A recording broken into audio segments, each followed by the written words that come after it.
President Trump has announced a primetime address tonight on the conflict in Iran. On Tuesday, he said the conflict could wrap up in about 2 to 3 weeks, but it's not clear what he'll be saying this evening. Weijia Jiang spoke with the president, and here's what he says. We'll be leaving very soon. President Trump said the U.S. continues to negotiate with Iran, but will soon be done with the war. I had one goal.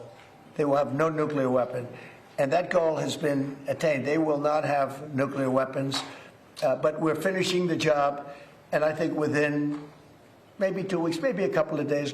In a phone interview, I asked the president if removing the enriched uranium that remains in Iran, a critical component to make a nuclear weapon, is a requirement to declare victory. Trump said, "I don't even think about it. That's so deeply buried, it's going to be hard for anybody." Trump said it's possible Iran will make a deal in the coming weeks, but added that is not necessary for the U.S. to end the war. They're losing. They admit they're losing. They're begging to make a deal. Earlier Tuesday, the president said reopening the Strait of Hormuz is up to other nations since they depend on Gulf oil far more than the U.S. "I'm not a gatekeeper for them," he said in our interview. "Countries have to come in and take care of it."